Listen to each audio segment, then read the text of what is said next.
Positive thinking is both a philosophy and an expression of faith.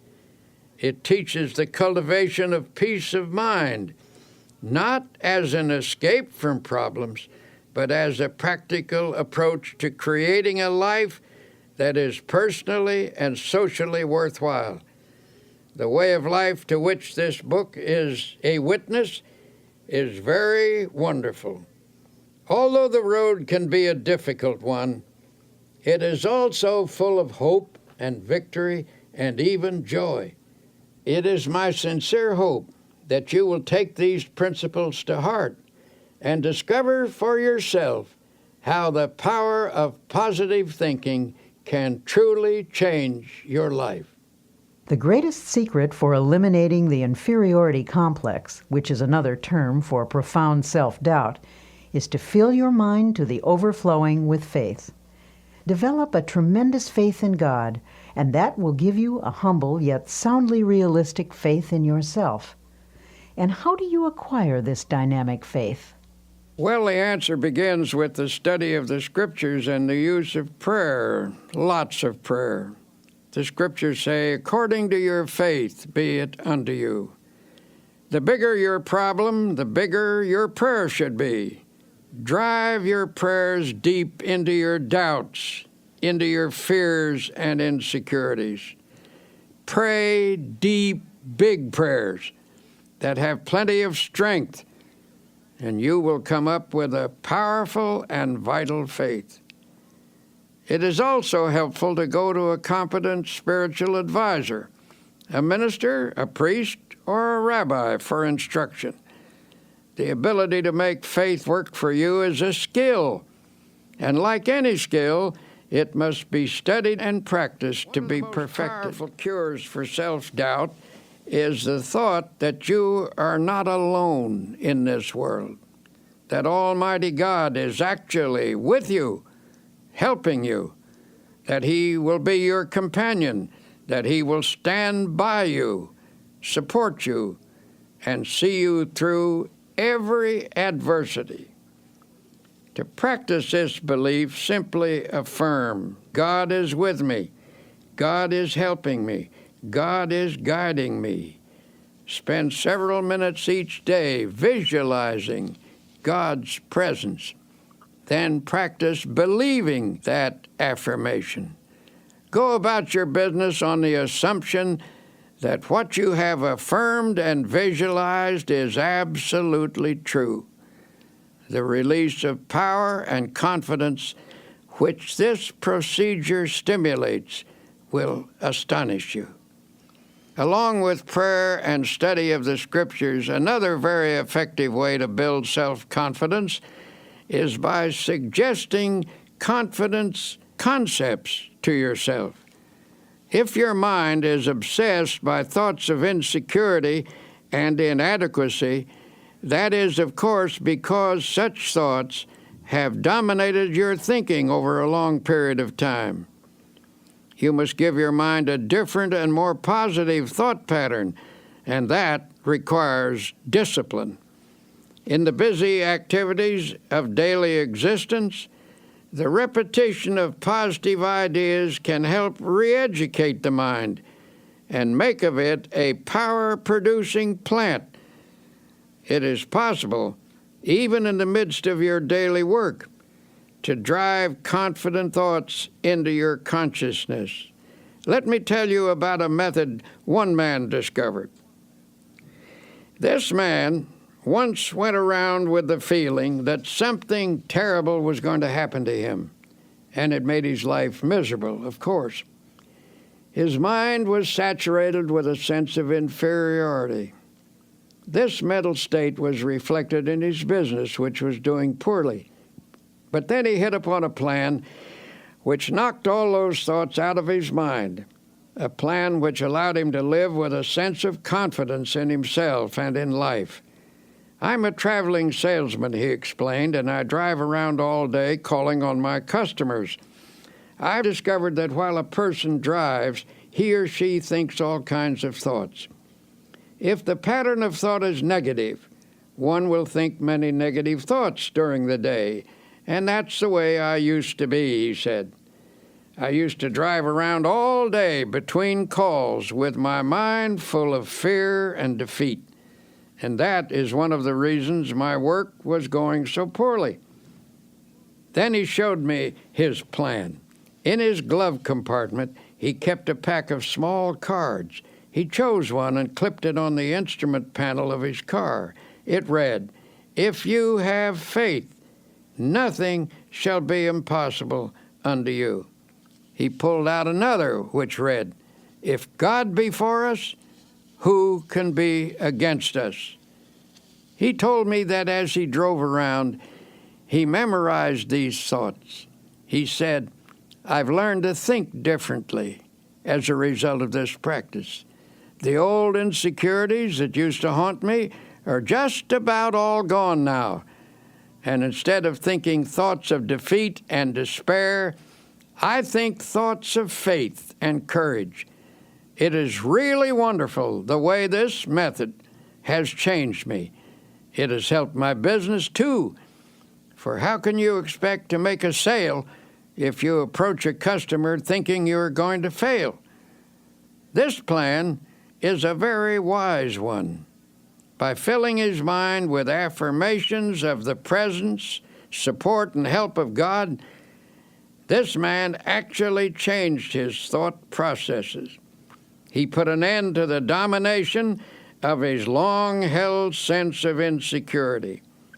His potential powers were set free. Feelings of confidence depend upon the type of thoughts that habitually occupy your mind. If constantly you fix your attention upon dire events that might happen, the result is that you will constantly feel insecure. And what is even more serious is the tendency to create, by the power of thought, the very condition you fear. But when you fill your mind with thoughts of faith, confidence, and security, you force out all thoughts of doubt and weakness. One man I know used a process I'll repeat often in this tape. He went through the Bible and underlined every passage about courage and confidence that he could find. He then committed these lines to memory, in effect, cramming his mind full of the healthiest, happiest, and most powerful thoughts in the world. After a few weeks, the change in him was little short of remarkable. From almost complete defeat, he became an inspiring and confident personality. He now radiates courage and magnetism. He regained confidence in himself and in his own powers by a simple process of thought conditioning. Ralph Waldo Emerson declared a tremendous truth when he said, "They conquer who believe they can." He also said, "Do the thing you fear, and the death of fear is certain." Practice confidence and faith, and your fears and insecurities will soon have no power over you. From daily difficulties to large-scale problems, tend to dissipate energy and leave you spent and discouraged. In such a condition, your true inner power is often obscured, and it becomes easy to yield to setbacks by feeling hopeless. When you find yourself in such a state, it is important to reappraise your assets. A reasonable self-evaluation will convince you that things are not as hopeless as you think they are. For example, a man of 52 consulted me. He was in despair. He told me that everything he had built up over his lifetime had been swept away. "Everything?" I asked sympathetically. "Everything," he repeated. "I have nothing left at all. Everything is gone. There is no hope, and I am too old to start all over again." And he said, "Sadly, I have lost all faith." Naturally, I felt sympathetic toward him, but it was evident that his chief trouble came from the dark shadows of hopelessness in his thinking. These shadows had entered into his mind and had distorted his outlook. His true powers had retreated behind this twisted thinking, leaving him without any force. So I said, suppose we take a piece of paper and on it list the values you have left. There's no use, he sighed. I haven't a single thing left. Well, I said, let's just see anyway. Now, is your wife still with you? Why, yes, of course, and she's wonderful, he added. We've been married for 30 years. She would never leave me, no matter how badly things were. All right, I said, let's put that down. Wife still with me. And how about your children? He said, actually, they've all told me that they love me and will stand by me. They are wonderful. Well, then, that is number 2. Children love you and will stand by you. Have you any friends? Yes, he said, I really have some fine friends who've offered to help. They've been very generous, but what can they do? So I wrote down number 3, fine friends who hold you in esteem. How about your integrity, your standing in the community? Oh, okay. I've always tried to do the right thing. Well, let's put that down as number 4, integrity, good standing. How about your health? My health is okay, I'm glad to say. Number 5, then, is good physical health. How about the United States? Do you still think it's the best place to do business and is the land of opportunity? Well, you and me both agree that it's the only country in the world we'd want to live in, he replied. Well, then that's number 6. You live in the USA, land of opportunity, and you're glad to be here. Then I asked, how about your religious faith? Do you believe in God and that God will help you? Yes, he admitted, I don't think I could have gotten through this at all if I hadn't had some help from God. At this point, I read him the assets we'd listed. Then I shoved it across the table to him. Take a look at that, I said. You've got quite a total of assets there. I thought you told me everything had been swept away. He grinned sheepishly. I guess I never thought of the situation that way. Perhaps things aren't so bad at that, he said pensively. Maybe I can start all over again. If I could just get some confidence, if I could just get the feel of some power inside me. Well, in time, he did get that feeling, and he did start all over again. But he did so only when he changed his viewpoint, his mental attitude. It was faith that swept away his doubts and gave him more than enough power to overcome all of his difficulties. And I must admit, he had plenty illustrates a profound at the time. truth, that attitudes are more important than facts. Anything facing us, however difficult, is not as important as our attitude towards it.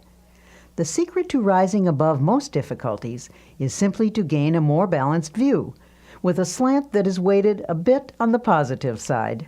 So if you feel you are defeated and have lost confidence in your ability to win, tell you what you do. Take a piece of paper and make a list, not of the factors that are against you, but of those that are for you. If anyone thinks constantly of opposing forces, those forces will get built up until they assume a formidable strength, which they actually don't possess. But if you mentally visualize and affirm and reaffirm your assets, you will rise out of even the most awesome difficulty. Your inner powers will reassert themselves, and with the help of God, lift you from defeat to victory. To help you start building up your self-confidence, here are 7 suggestions. 1. Create a mental picture of yourself as a success. Hold on to this picture tenaciously. Never permit it to fade.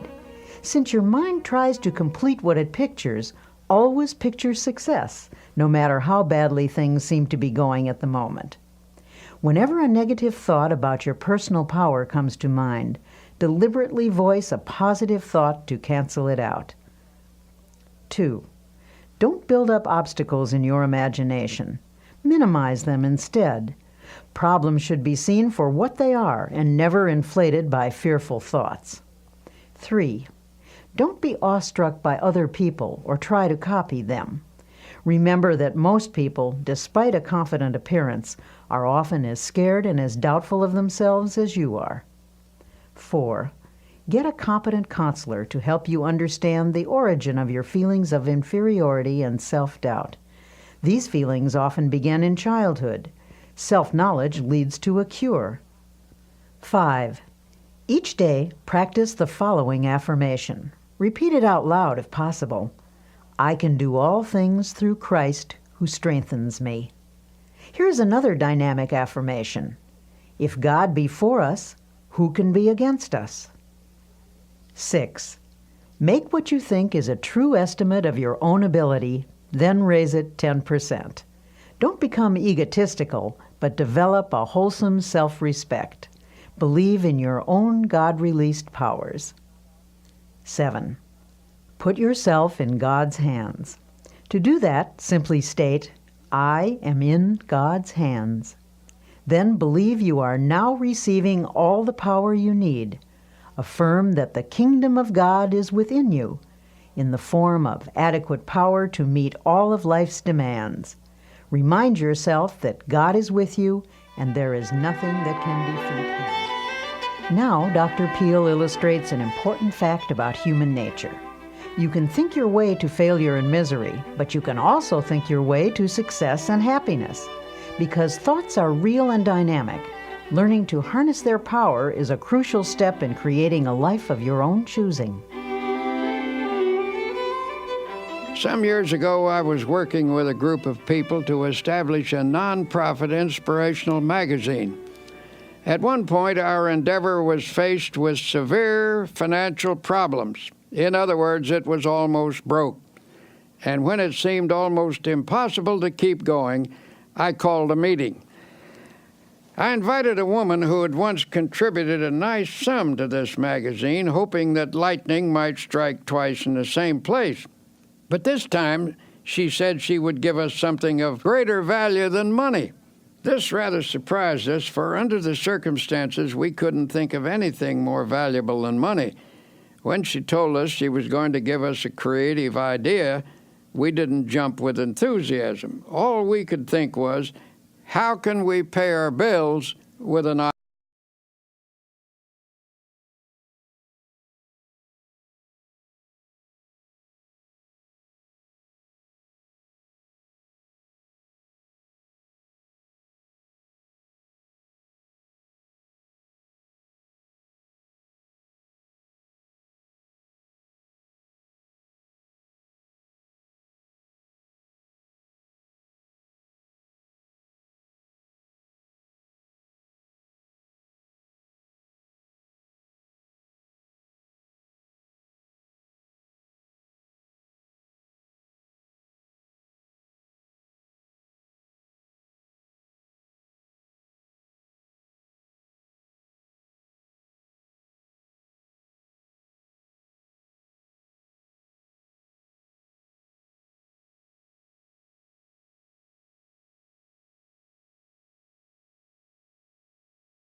very strong tendency for that picture to actualize as fact and become reality. To assure something worthwhile happening, therefore, first pray about it and test it according to God's will. Then print a picture of it on your mind as happening, holding that image firmly in consciousness. Continue to check that picture to God's will, that is to say, put the matter in God's hands and follow God's guidance. Work hard and intelligently, thus doing your part to achieve success in the matter. Practice believing and continue to hold the picture firmly in your thoughts. Do this, and you will be astonished at the ways in which that which is visualized comes to pass. A woman became aware she and her husband were drifting apart. Theirs had been a happy marriage, but the wife became preoccupied with social affairs, and the husband had gotten super busy. Before they knew it, the old-time close companionship was gone. Then, one day, she discovered his interest in another woman. At this, she lost her head and became hysterical. When she consulted her minister, he listened to her tale and then turned the conversation to herself. She admitted that she had become self-centered, sharp-tongued, and nagging. She then confessed that she had never felt herself the equal of her husband. Her sense of inferiority had made her retreat actually into antagonism. The minister suggested that she create an image of herself as capable and attractive. He whimsically told her that God runs a beauty parlor and that faith techniques could put beauty on a person's face and charm and ease in their manner. He gave her instruction in how to pray and how to spiritually picturize. He also advised her to hold a mental image of the goodness of her husband and of being once again in harmony and companionship with him. She was to hold this picture tenaciously with faith. Soon after this, her husband informed her that he wanted a divorce. She had conquered herself enough by now to receive this request with calmness. She replied that she was willing if he wanted it, but suggested they defer the decision for 90 days. If he still wanted a divorce at the end of this period, she would cooperate with him. Night after night he went out, and night after night she sat at home. But now she pictured him as seated in his old chair. She painted an image of him there, comfortably reading as in the old days. She visualized him puttering around the house, painting and fixing things as he used to do. She visualized the two of them playing golf together and taking hikes as they once did. She maintained this picture with steady faith, and one night, what do you know? There he actually sat in his old chair. She looked twice to be sure that it was the reality rather than the picturization, but perhaps a picturization is a reality, for at any rate, the actual man was actually there. After that night, he still went out occasionally, but more and more frequently, he sat in his chair. Then he began to read to her, as in the old days. Finally, one sunny Saturday afternoon, he asked, "What do you say to a game of golf?" The days went by pleasantly until she realized that the 90th day had arrived. That evening she said quietly, "Bill, this is the 90th day." "What do you mean?" he asked, puzzled. "The 90th day. Why, don't you remember? We agreed to wait 90 days to settle that divorce matter, and this is the day." He looked at her for a moment, and then, hidden behind his paper, he casually turned a page and said, "Don't be silly. I couldn't possibly get along without you. Where did you get the idea I would ever leave you?" When the New Testament says the kingdom of God is within you, it is informing us that God has provided us with all the potential abilities we need. It is up to us to tap and develop those powers. A man I know is the chief of 4 executives in a successful company. At regular intervals, these men have idea sessions. The purpose of these meetings is to tap all the creative ideas lurking in the minds of any of the 4. For this session, they use a room without telephones, buzzers, or other usual office equipment.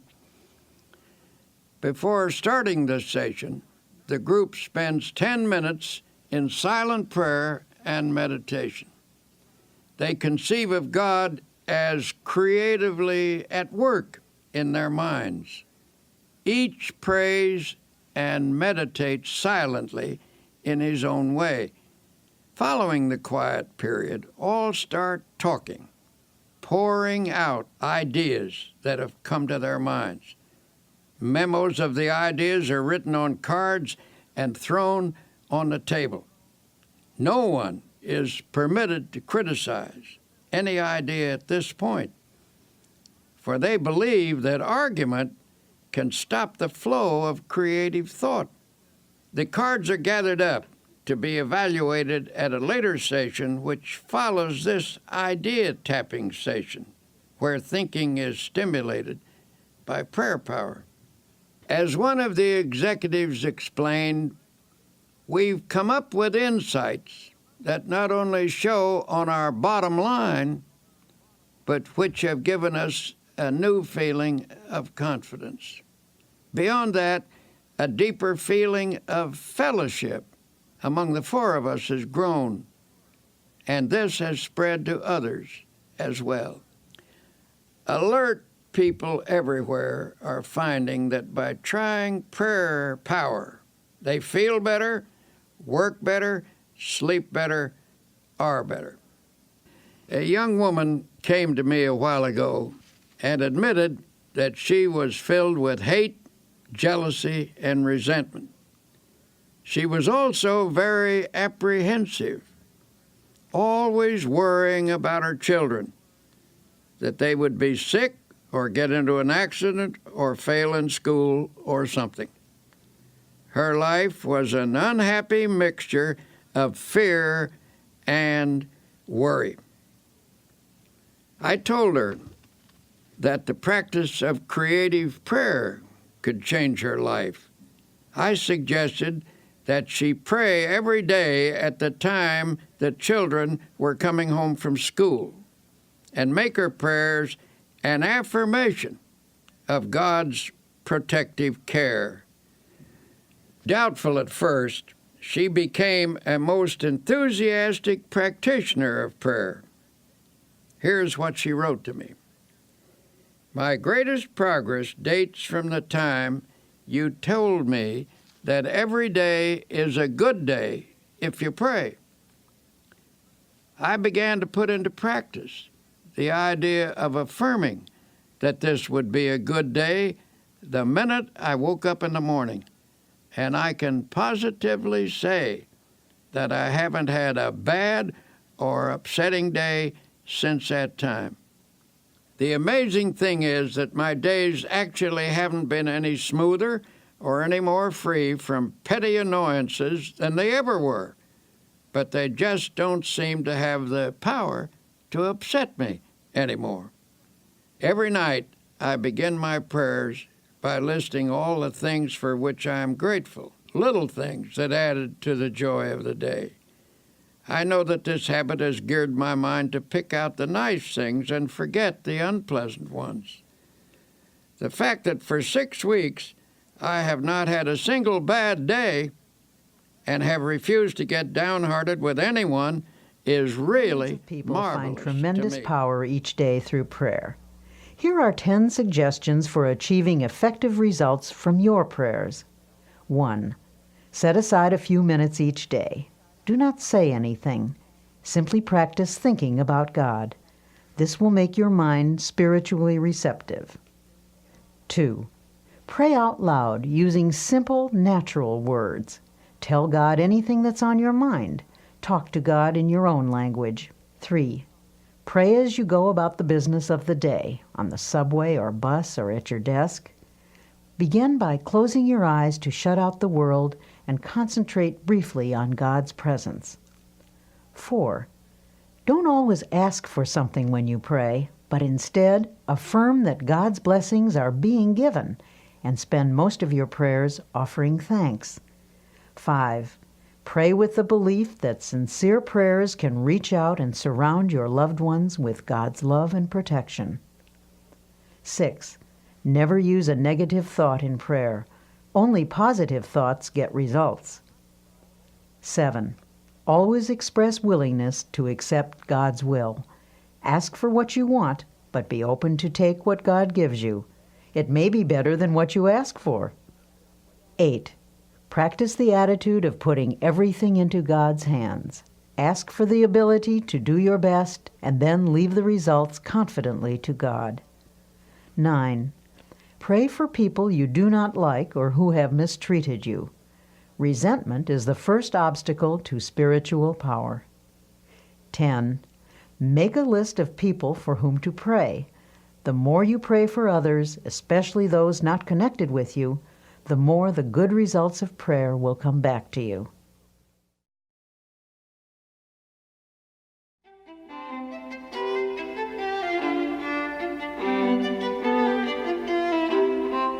Some people, it seems, always have an extra dash of energy for just about any task they want to undertake. What's the secret? How do they do it? In this lesson, entitled Tune Into the Infinite, Dr. Peale talks about the source of all energy and how to tap into its boundless power. A Major League Baseball pitcher once played a long game when the temperature was over 100 degrees. He lost several pounds as a result of the afternoon's exertion, and at one stage of the game his energy was severely depleted. But this man had a unique method for restoring energy. He simply repeated a passage from the Old Testament. But they that wait upon the Lord shall renew their strength. They shall mount up with wings as eagles. They shall run and not be weary, and they shall walk and not faint. The pitcher completed the game with energy to spare. He explained the technique by saying, I sent a powerful energy-producing thought through my mind. As this baseball player discovered, prayer has the power to alter not only our attitudes, but our energy level as well. How we think we feel physically has a definite effect on how we actually feel. If your mind tells you that you're tired, the nerves and the muscles accept that as a fact. If your mind is intensely interested in something, you can keep on with an activity indefinitely. In the same way, our spiritual life functions through our thoughts, especially when we pray. When you tell yourself that you have powerful internal resources, you supply attitudes of faith to your mind. Such attitudes increase your energy and your well-being. A man full of vitality and vigor says that he goes to church regularly to get his batteries recharged. His concept is sound. God is the source of all energy. atomic energy, electrical energy, spiritual energy. Indeed, every form of energy derives from the Creator. The Bible emphasizes this point when it says, "He giveth power to the faint, and to them that have no might he increaseth strength." And here's how the Bible describes life's energizing and re-energizing process. In Him we live and move and have our being. In other words, from God we receive our vitality and our dynamic energy, and through Him we attain completeness. Contact with God establishes within us a flow of the same type of energy that recreates the world, that renews springtime every year. When we're in spiritual contact with God through our thoughts, divine energy flows through us and automatically renews the original creative act. It's not unlike an electric clock connected to an outlet. The clock continues to keep time until it's unplugged. Then it stops because it has lost contact with its source of power. When we lose contact with our divine source of energy, much the same thing happens. We can tap into a reservoir of boundless power, and from this source we can draw on unlimited energy for body and mind. A friend of mine, a man whose responsibilities are very heavy, works from morning until night without interruption, but this fellow always seems able to assume new obligations. Most importantly, he has the knack of handling his work easily and efficiently. One day I happened to be talking with his physician, and I commented that I hoped this man wasn't setting a dangerous pace that could lead to a breakdown. The doctor shook his head. "No," he replied, "I don't think there's any danger of a crack-up. The reason is that he's a thoroughly well-organized individual with no energy leaks in his makeup. He handles things with easy power and carries burdens without strain. He never wastes an ounce of energy. Every effort is applied with maximum force."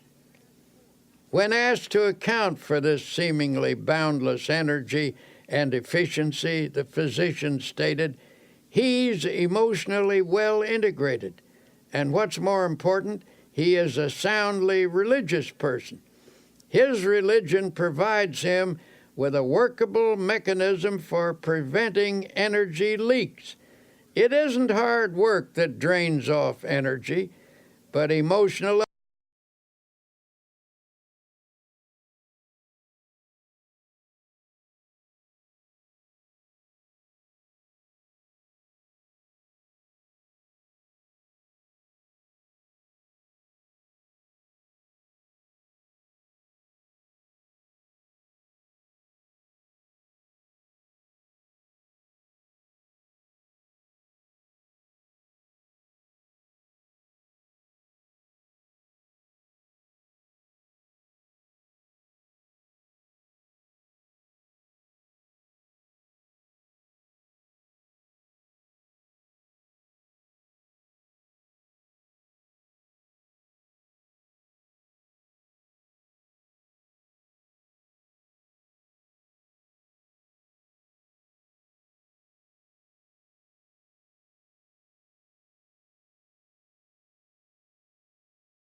guilt feelings, where the patients unconsciously attempted to compensate by hectic overwork.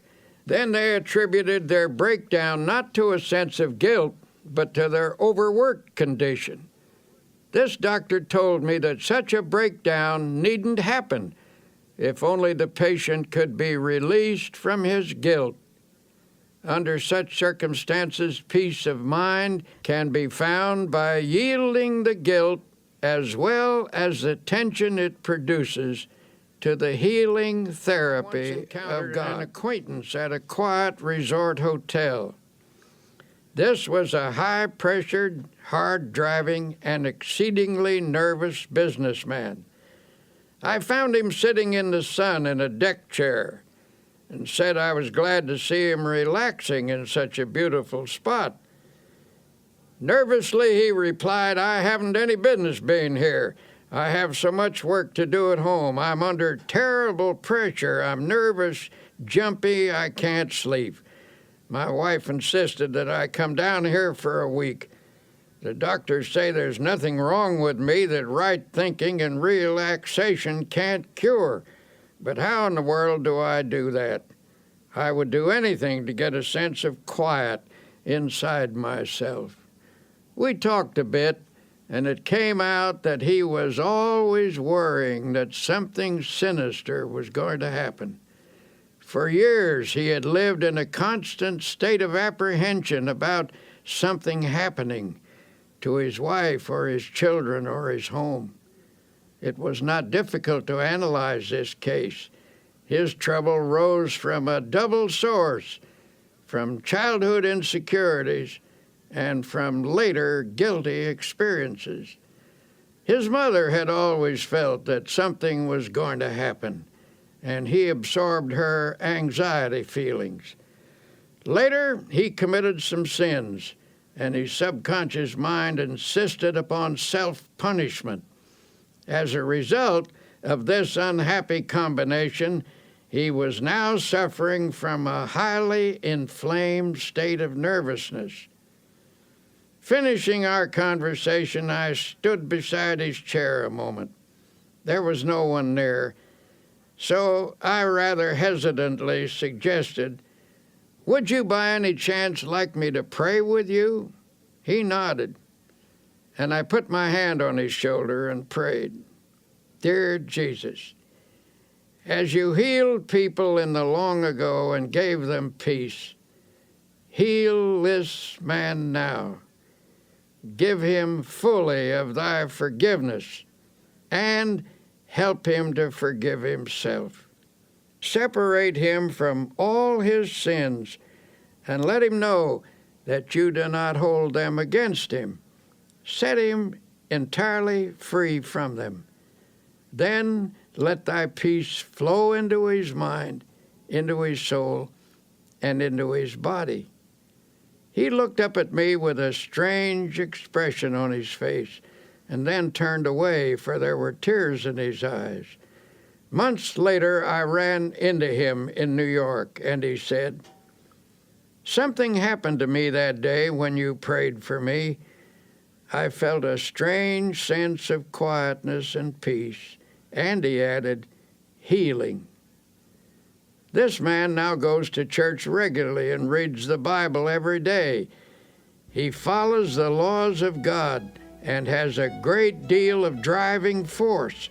This is a healthy, happy man, for now he has peace in his heart and in his mind. If you're having trouble finding peace of mind, here are a few exercises.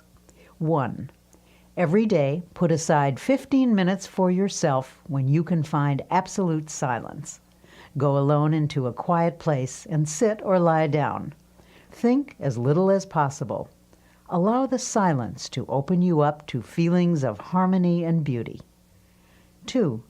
From time to time during the day, practice concentrating on a selected series of peaceful thoughts.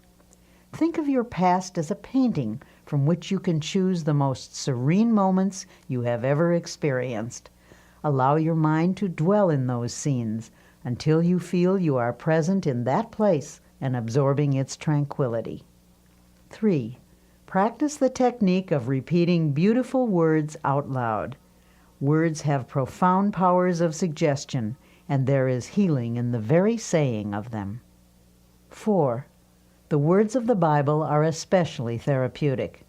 Drop them into your mind, allowing them to dissolve in your consciousness, replacing negative thoughts. When your daily pace is a frantic one, it's more important than ever to remember that peace of mind is essential to efficiency, no matter what you do. Dr. Peale's prescription for accomplishing more in your life is to relax for easy power through the healing properties of calmness and quiet. Do you ever fume and fret? Here is a picture of yourself if you do. The word fume means to boil up, to blow off, to be agitated. It conjures up images of someone who is seething and distraught. The word fret is equally descriptive. It is reminiscent of a sick child in the night, a petulant and irritating half-cry, half-whine. To fret is a term usually used when talking about children, but unfortunately it frequently describes the emotional reaction of many adults. The Bible advises us to fret not thyself. This is sound advice for people of our time. If we are to have power to live effectively, we just need to stop fuming and fretting and find instead real peace of mind. But how do you go about doing that? A first step is to reduce your pace, or at least the tempo of your pace. We don't usually realize how fast we're driving ourselves. Many people destroy their bodies by this pace, but even worse, they tear their minds and souls to shreds as well. The pace at which we live is determined by our thinking habits. It's possible for someone to live a quiet, physical existence and yet maintain a fast tempo emotionally. When the mind goes rushing on pell-mell from one feverish attitude to another, it becomes feverish too. This overstimulation produces fatigue, frustration, and emotional illness. And if this effect is so physically and emotionally pronounced, imagine what it does to that deep inner essence of the personality known as the soul. It is impossible to have peace of soul if one's tempo is so feverishly accelerated. God simply won't go that fast. He will not endeavor to keep up with you. He says, in effect, go ahead if you must with this foolish pace, and when you are worn out, I will offer you my healing. But I can make your life rich if only you will slow down and live and move and have your being in me. God moves imperturbably, slowly, and with perfect organization. The only wise rate at which to live is at God's rate. God gets things done, and they are done right, and He does them without hurrying. He neither fumes nor frets. He is peaceful and therefore very efficient. This same peace is offered to us. Peace I leave with you. My peace I give unto you. Sometimes I wonder if this generation isn't so accustomed to tension and noise that many aren't comfortable without it. The deep quietness of woods and valleys, so well known to our forefathers, is almost an alien state to them. It seems that the tempo of their lives doesn't allow them to draw upon the marvelous sources of peace and quietness that the physical world offers. One summer afternoon, my wife and I went for a long walk in the woods. We were stopping at a beautiful lake mountain house, which is set in one of the finest natural parks in this country, 7,500 acres of virgin mountainside, in the middle of which is a lake that is set like a gem in the forest. Here you come out of the deep woods onto some noble promontory and rest your eyes on great valleys set among hills, rock-ribbed and ancient as the sun. These woods, mountains, and valleys constitute what ought to be a sure retreat from every confusion in this world. On this afternoon as we walked, there was a mixture of summer showers and sunlit hours. We were drenched and started to fret about it a bit because it took the press out of our clothes.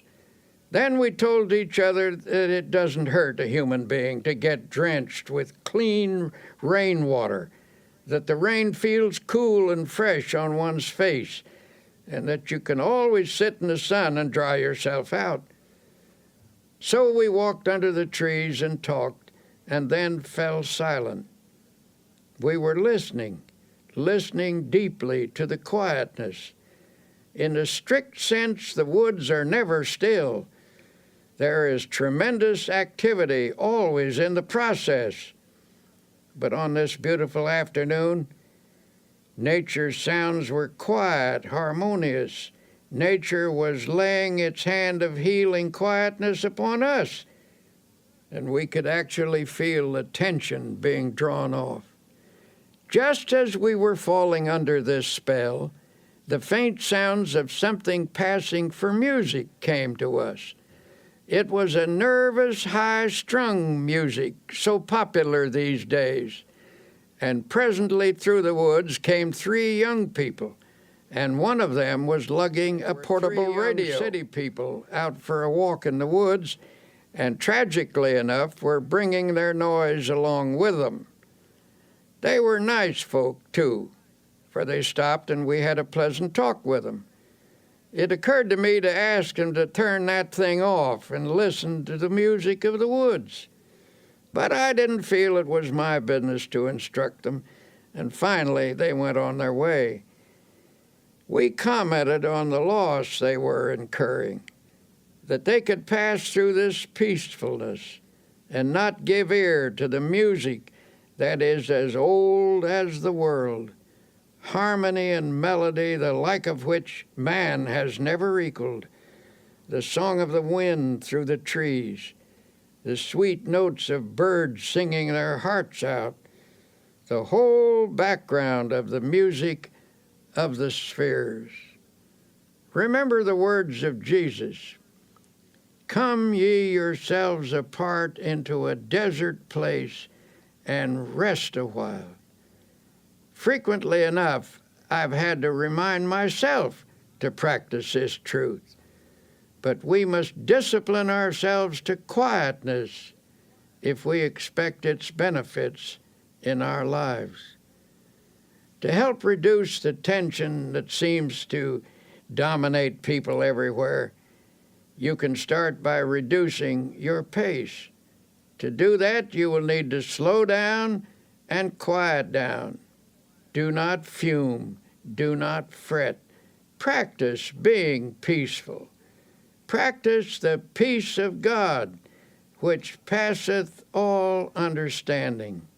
Then note the quiet sense of power that wells up within you. A physician gave some rather unusual advice to a patient of his, one of those aggressive, go-getter types of businessman.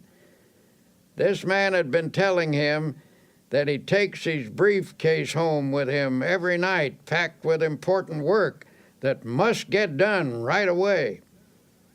When the doctor asked if someone else couldn't help him with it, the man snapped, "Nope, I'm the only one who can do it. Everything depends on me." The doctor asked, "If I write a prescription, will you follow it?" This, believe it or not, was the prescription. His patient was to take off 2 hours every working day and go for a long walk. Then he was to take off a half day a week and spend that half day in a cemetery. In astonishment, the patient demanded, "Why should I spend a half day in a cemetery?" "Because," answered the doctor, "I want you to wander around and look at the gravestones of men who are there permanently. I want you to meditate on the fact that many of them are there because they thought, even as you do, that the whole world rested on their shoulders. Meditate on the solemn fact that when you get there permanently, the world will go on just the same. There are times when it is essential to check our headlong pace, and it must be emphasized that the only way to stop is to stop. Believe me, I know personally from a certain city to give a lecture and was met at the plane by a committee. I was rushed to a bookstore where I had an autographing party, and then to another bookstore where another autographing party was held. Then they rushed me to a luncheon. After rushing through the luncheon, I was rushed to a meeting. After the meeting, I was rushed back to the hotel, where I changed my clothes and was rushed back to a reception, where I met several hundred people and drank 3 glasses of fruit punch. Then I was rushed back to the hotel and told I had 20 minutes to dress for dinner. When I was getting dressed, the phone rang and somebody said, "Hurry, hurry, we must rush down to dinner." Excitedly, I chattered, "I will rush right down." I rushed from the room and was so excited that I could scarcely get the key into the lock. Hastily, I checked myself to make sure I was completely dressed and rushed toward the elevator. All of a sudden, I stopped. I was out of breath. I asked myself, just what is this all about? What is the meaning of this ceaseless rush? This is ridiculous. Then I declared independence and said, I don't care if I go to dinner or not. I do not care whether I make a speech. I do not have to go to this dinner, and I do not have to give a speech. So deliberately and slowly I walked back to my room and took my time about opening the door. I telephoned the man downstairs and said, if you want to eat, go ahead. If you want to save a place for me, I will be down after a while when I'm good and ready. But I'm not going to rush anymore. So I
they kept busy.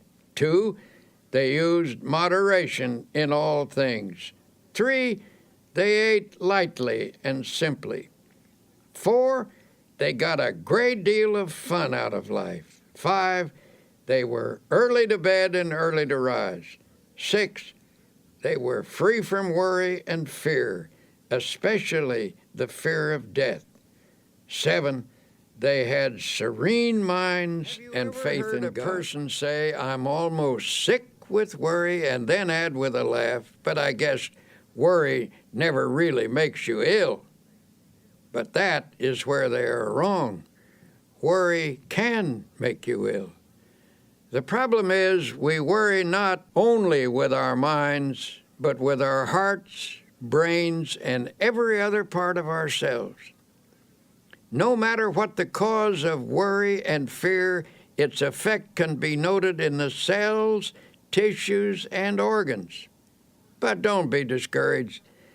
There is a remedy that will bring you sure relief. You can overcome your worries. The first step is simply believing you can. For whatever you believe you can do, with God's help, you can do. Here, then, is a practical procedure which will help to eliminate abnormal worry from your daily life. Practice emptying the mind daily. This is a suggestion I will repeat over and over again, for it is of utmost importance. To avoid retaining worries in your mind while you sleep, this mental catharsis should be done preferably before retiring at night. The last 5 minutes before going to sleep are of extraordinary importance, for in that brief period the mind is most receptive to suggestion. It tends to absorb the last ideas that are entertained in the waking state. Then while you sleep, thoughts sink into the subconscious. This process of mind letting is important in overcoming worry because fearful thoughts can clog the mind and impede the flow of mental and spiritual power. But if such thoughts are eliminated daily, they will not accumulate. To help drain away these thoughts, you might use a process of creative imagination, in which you conceive of yourself as actually emptying your mind of all anxiety and fear. Think of the remarkable imaginative skill of small children. Watch how they respond to the game of kissing away a hurt. Imagination is not simply the use of fantasy. The word imagination comes from the idea of imaging, that is, creating images in our mind. Imagineering is the use of mental images to build factual results, and it is an astonishingly effective procedure. What you create with your imagination, whether it is an image of fear or of release from fear, may ultimately become a fact if it is held in your mind with sufficient faith. Here's one method you might use. Picture all your worry thoughts flowing out from you in the same way that water flows from a basin by removing the stopper. During this visualization, repeat the following affirmation. With God's help, I am now emptying my mind of all anxiety, all fear, all sense of insecurity. Repeat this slowly 5 times. Then add, I believe that my mind is now emptied of all anxiety, all fear, all sense of insecurity. Repeat the statement 5 times while holding a mental picture of your mind as being emptied. Then thank God for thus freeing you from fear, and then go to sleep. The curative process. Use this method mid-morning, and mid-afternoon as well as bedtime. Go into some quiet place for 5 minutes for this purpose. Do this faithfully, and you will soon know its beneficial results. In due course, this thinking will drive out worry. I cannot emphasize enough the importance of freeing your mind from worry and fear. Fear something over a long period of time, and there is a real possibility that you may actually help bring it to pass. The Bible contains a line which is one of the most terrible statements ever made, terrible in its truth. It's this: "For the thing which I greatly feared is come upon me." Of course it will. For if you fear something continuously, you tend to create conditions in your mind that encourage its development. Faith is the one power against which fear cannot stand. Master faith, and you will automatically master fear. As the Bible also suggests, that which I have greatly believed has come upon me. In many different ways, the Bible tells us that if we have faith, nothing is impossible. So if you shift your mind from fear to faith, you will stop creating the object of your fear and will instead create the object of your faith. In the campaign against the worry habit, here's a useful strategy. The vast tree of worry which has grown up in your personality over long years can best be handled by making it as small as possible. First, snip off the little worries and expressions of worry. For example, reduce the number of worry words in your conversation. Words may be the result of worry, but they also create worry. When a worry thought comes to mind, immediately remove it with a faith expression. For example, instead of saying, "I'm worried that I will miss the train," put the worry out of your mind with a prayer and get started a little earlier.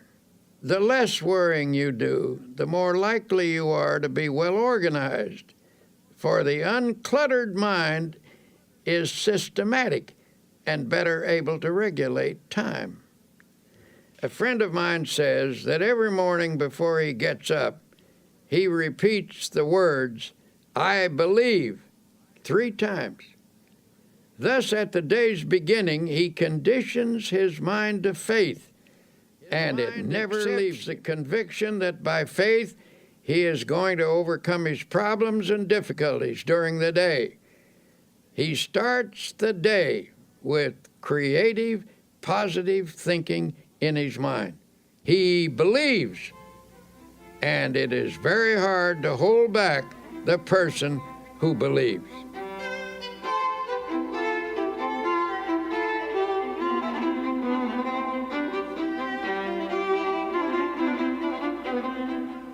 Many people fail to overcome troubles such as worry because they allow a problem to seem complicated. It can be very useful to attack the problem with some simple technique, something that dramatizes your war against worry I've seen was developed by a man who was once a tremendous worrier. At one point, he was worrying himself into a bad state of nerves and ill health. He suffered from continual doubt about whether or not he had done or said the right thing. He was always rehashing his decisions and getting unnerved about them.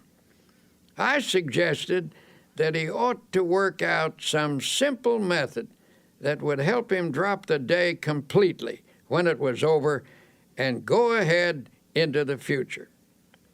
One day, I noticed that his state of mind was improving, and I commented on it. "Oh, yes," he said, "I finally got the secret, and it has worked amazingly well. He asked me to drop into his office sometime during the close of the day, and he would show me how he had broken the worry habit. One evening I did, and he explained that he'd worked out a little ritual to perform every night before leaving his office. We picked up our hats and coats and started toward the door. By the door stood a wastebasket, and above it on the wall was a calendar. You could see only one date at a time, and that date was in large print. He said, "Now I will perform my evening ritual, the one that has helped me break the worry habit." He reached up and tore off the calendar page for that day. He rolled it into a small ball, and I watched with fascination as his fingers slowly opened and he dropped that day into the wastebasket. He then closed his eyes and his lips moved. Upon finishing his prayer, he said, "Amen. Okay, the day is over. Come on, let's go out and enjoy ourselves." As we walked down the street, I asked, "Would you mind telling me what you said in that prayer?" He laughed and said, "I don't think it is your kind of prayer." "Well, I pray something like this: Lord, you gave me this day. I didn't ask for it, but I was glad to have it. I did the best I could with it, and you helped me, and I thank you. I made some mistakes. That was when I didn't follow your advice, and I'm sorry about that. Forgive me.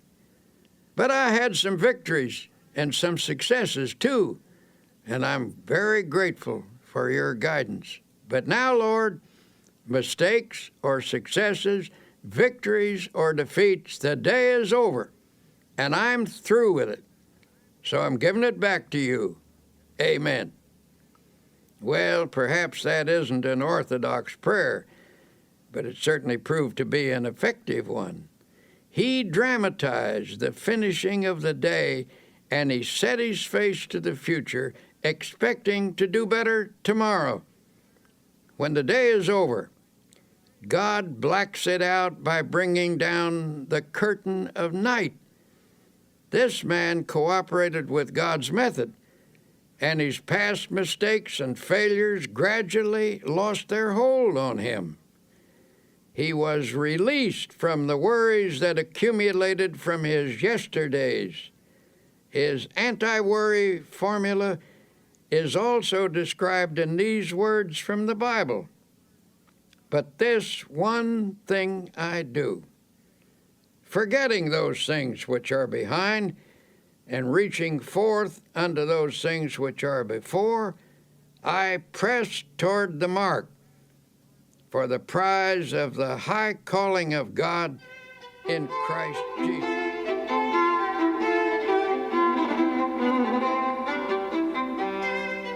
To help you break the worry habit, here are some practical suggestions you can start using right away. 1. Say to yourself, "Worry is a very bad mental habit. I can change any habit with God's help." 2. You can become free of worry by practicing the opposite and stronger habit of faith. With all the strength and perseverance you can command, start practicing faith. 3. How do you practice faith? Here's a good way to begin. First thing every morning before you rise, say out loud, "I believe." 4. Recite this prayer frequently. "I place this day, my life, my loved ones, my work in the Lord's hands.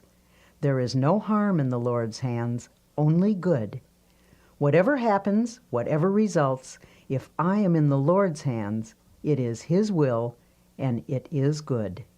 5. Practice saying something positive about everything.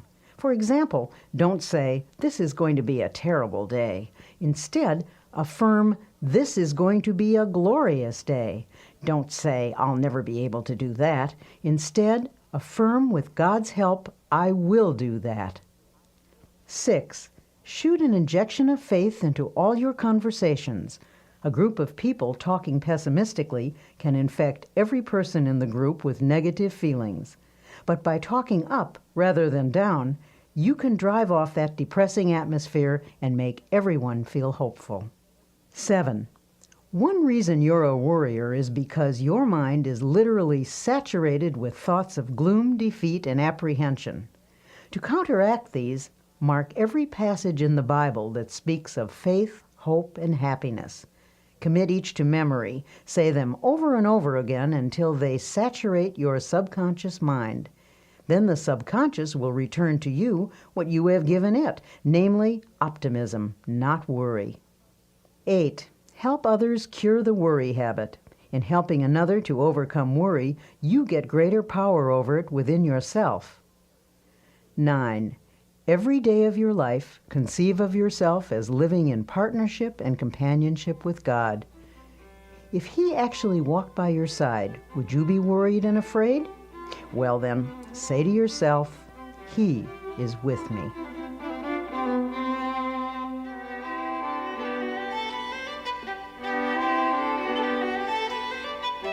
For most people, happiness is perhaps the most precious commodity in the world. And yet, all too often, it eludes us. In this segment called Create Your Own Happiness, you'll discover why happiness is really a state of mind. Once I met a man who absolutely bubbled over with radiant happiness. When I asked him his secret, he said, "Why, it's just as plain as the nose on your face. When I get up in the morning, I realize I have two choices, either to be happy or unhappy. And what do you think I do? I just choose to be happy, and that's all there is to it." Now, that may seem a superficial response, but I recall that Abraham Lincoln, who nobody could accuse of being superficial, said that people were just about as happy as they made their minds up to be. Perhaps the easiest thing in the world to find is a way of being unhappy. Just choose unhappiness. Go around telling yourself that things aren't going well, that nothing is satisfactory, and you can be quite sure of being unhappy. But say to yourself, things are going nicely, life is good, I choose happiness, and you can be quite sure of having your choice. Children are much more adept at finding happiness than most adults. The adult who can carry the spirit of a child into middle and old age is a kind of genius, for he will preserve the truly happy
honesty and may also involve the help of a professional counselor. The scratchy elements of your personality may be qualities you've acquired over the years. Perhaps you assumed them as a defense, or they may be the result of attitudes developed in your younger days. Regardless of their origin, they can be eliminated. Came to us seeking help for problems with personal relationships.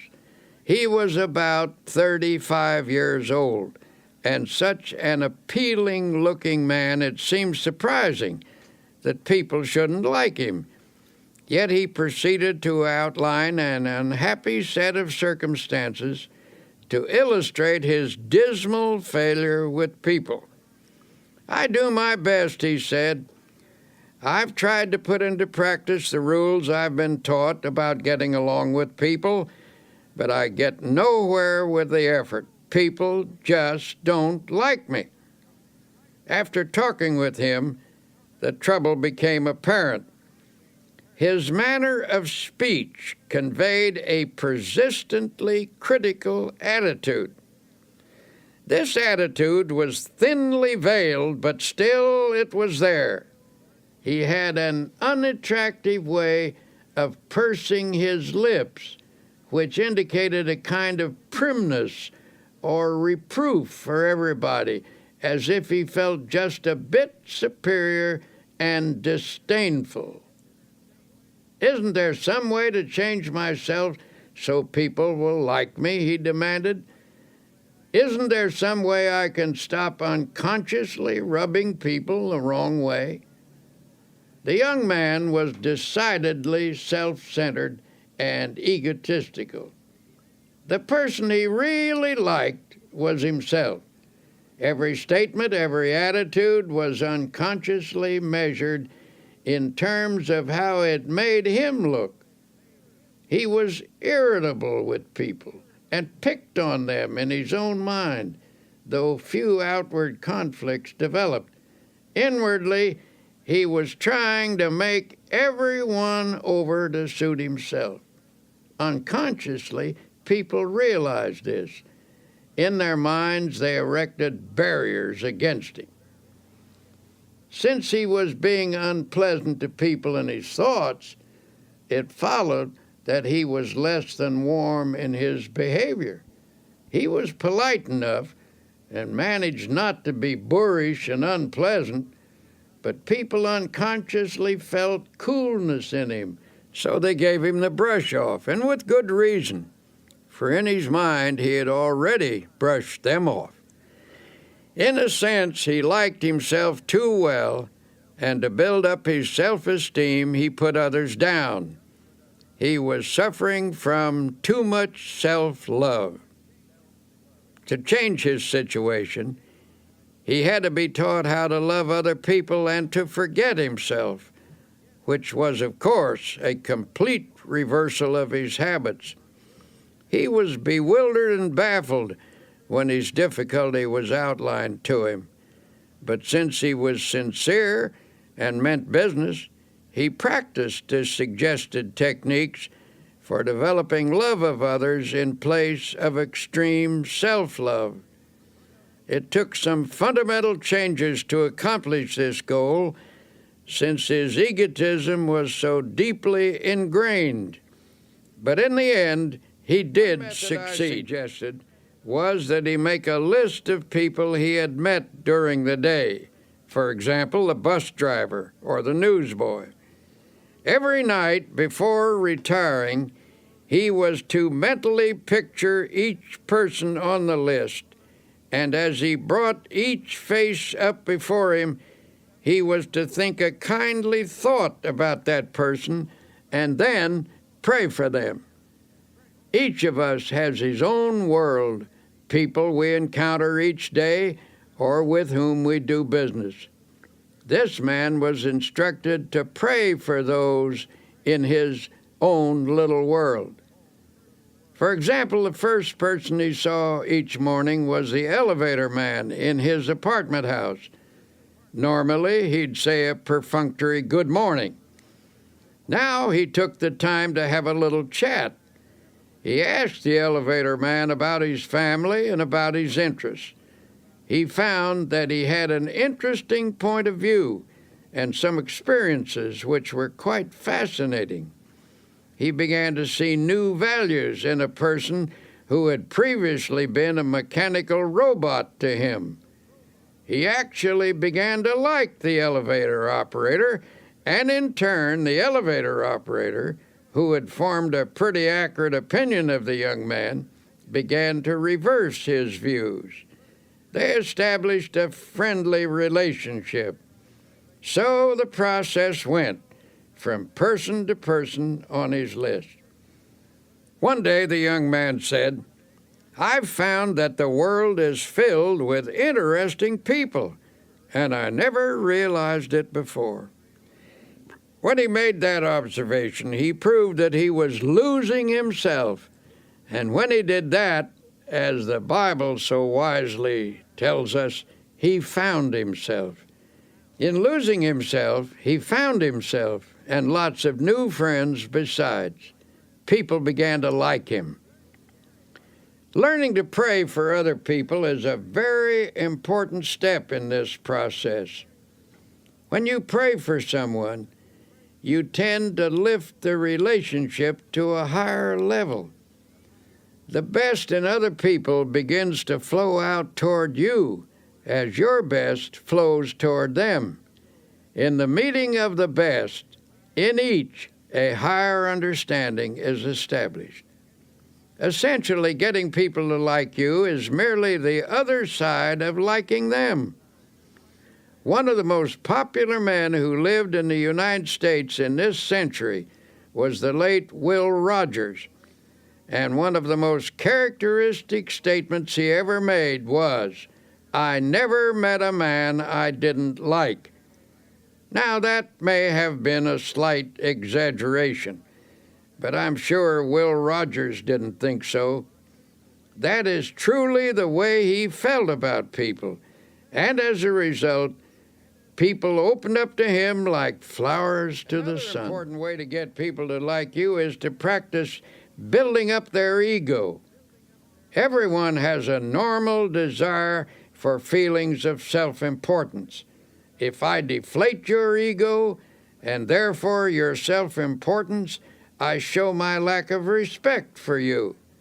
Though you may laugh it off, I have indeed wounded you. And while you may exercise charity toward me, unless you are finely developed spiritually, you're not going to like me very much. On the other hand, if I elevate your self-respect and contribute to your feelings of personal worth, I am showing high esteem for your ego. I have helped you to be your best self, and in return, you appreciate my efforts. You are grateful to me. You like me for it. Almost anyone that you help to build up and become a better person will give you his devotion. Build up as many people as you can, but do it sincerely and unselfishly. Do it because you like them and because you recognize their potential. If you do good for people, affection and esteem will flow back to you.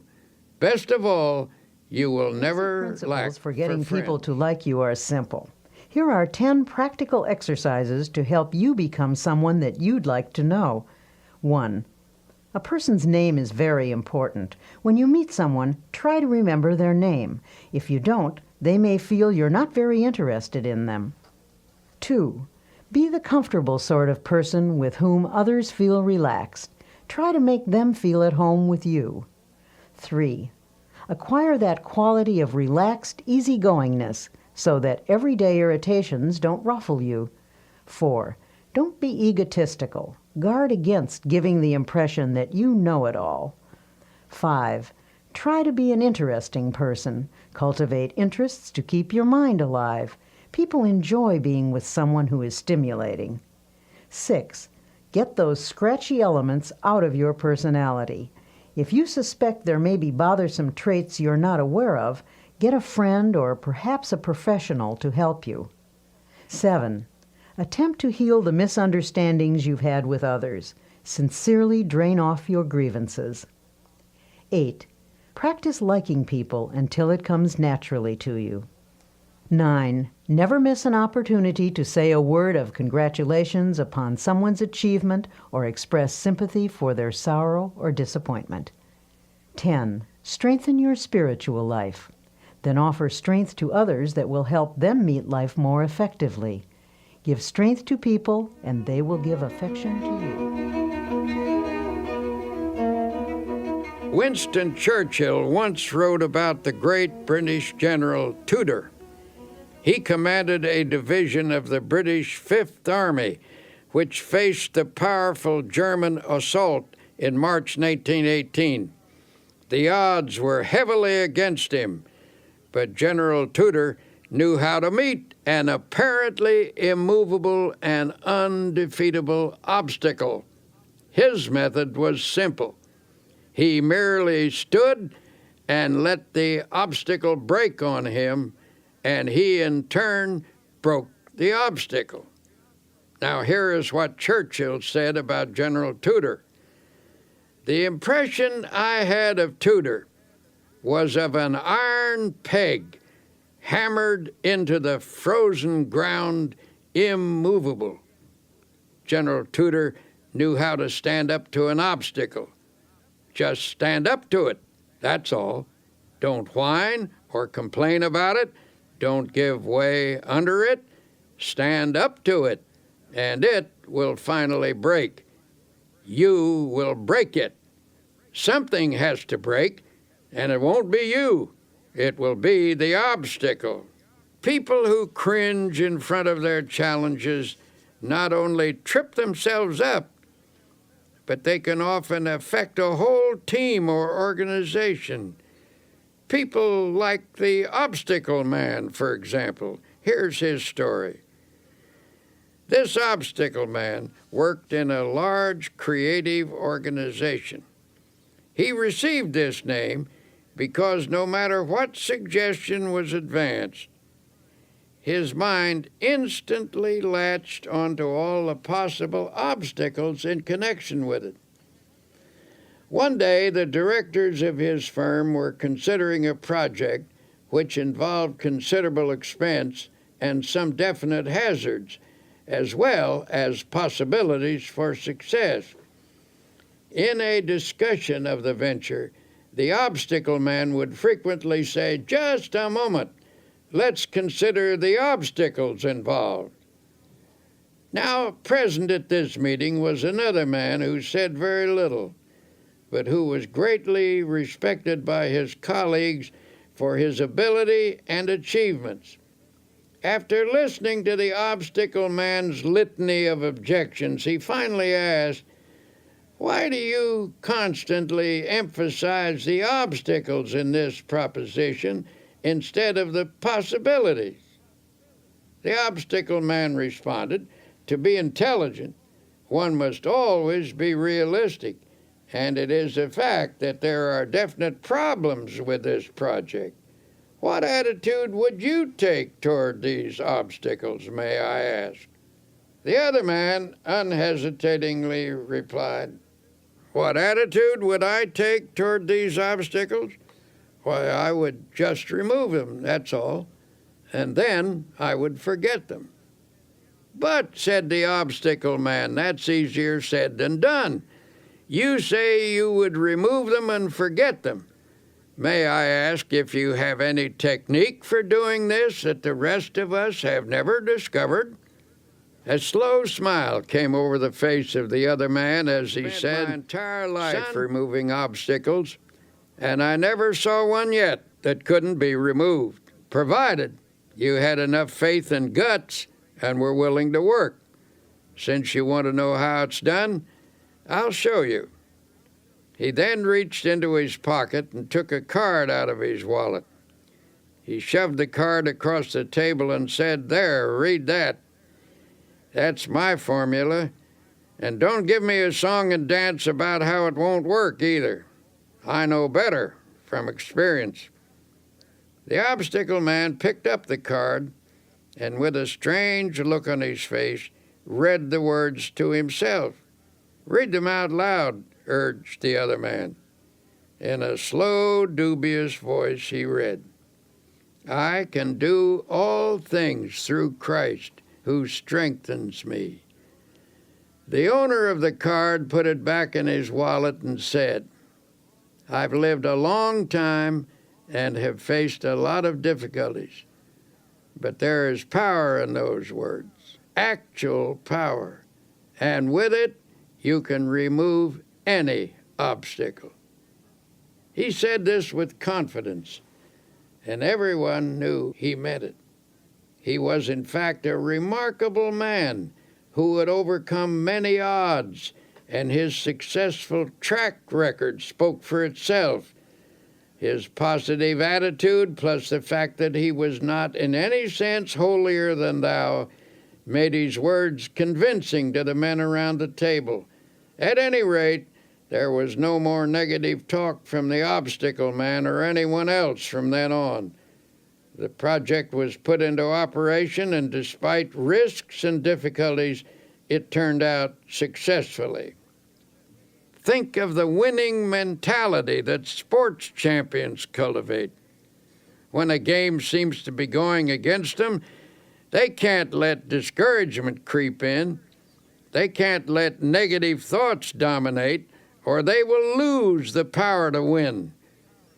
To be a champion in your own arena, your mental and spiritual resources must be razor sharp with confidence. Now you may say, "But you don't know my circumstances.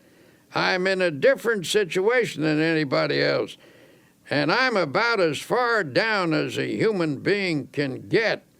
Well, if that's true, and you're down as far as you can get, in that case, congratulations, for you're at the bottom, and the bottom is a wonderful place. The only place you can go from the bottom is up. On the other hand, it's hard to say you're in a situation that no one has ever encountered before. There is no such situation. Practically speaking, there are only a few human stories, and they've all been enacted before. This is a fact we must never forget. There are people in this world who have overcome every conceivable difficulty, even the most hopeless, even the one in which you now find yourself. There is always a way out. A wise old